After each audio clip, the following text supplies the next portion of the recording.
Hey everyone, welcome back to Corporate Decoder, the place where we decode the hidden stories within corporate filings. Today it looks like Cooper Standard is about to drop some news and we're going to find out if it's rockstar or a wet noodle. Joining our community doesn't cost a thing and it's the best way to stay ahead of the curve. Also, we have a great Discord community linked below, definitely check that out. Alright, so Cooper Standard Holdings Inc. is here with a Form 8K, which is basically a heads up on big events. This particular report dropped on July 31st, 2025, but they're talking about their performance from the second quarter, which ended on June 30th. They also mentioned a conference call scheduled for August 1st to go over these results, so this is really setting the stage for what they're going to tell the public. Now, what's interesting about this document is its structure. It's more of an announcement, if you will. They're telling us that they released their financial results for the second quarter and that a press release, which is filed as an exhibit, has all the juicy details. This filing itself doesn't present the numbers directly, but points us to where they are. The initial header information confirms it's Cooper Standard Holdings Inc., incorporated in Delaware, with a commission file number of 001-36127.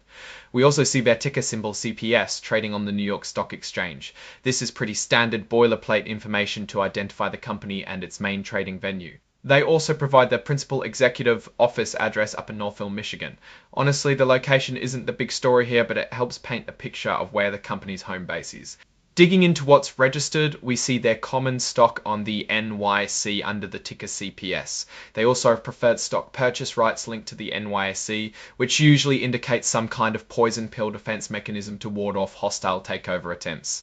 It's also noted that they are not an emerging growth company. This means they have to adhere to stricter reporting requirements and aren't afforded some of the relaxed rules that newer companies can use to ease their compliance burden. The core of this 8K is item 2.02, which is about results of operations and financial condition.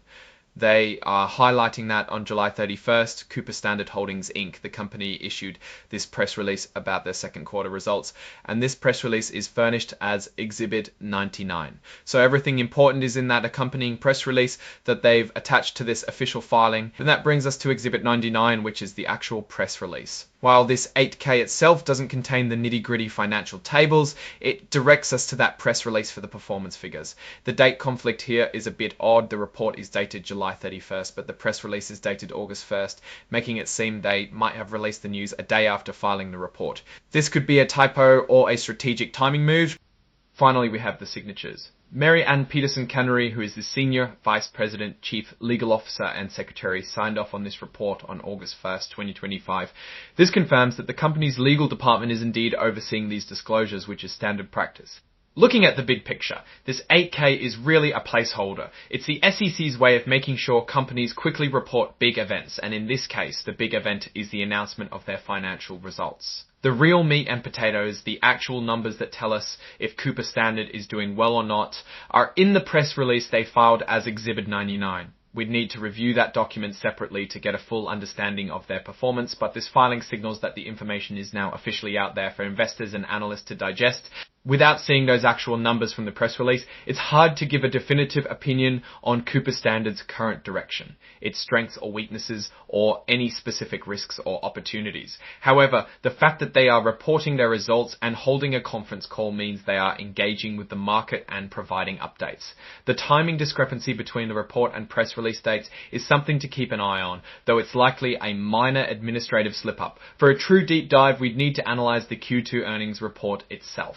Alright, that's our quick look at this 8K filing from Cooper Standard Holdings. What are your initial thoughts based on this announcement? Let us know in the comments below.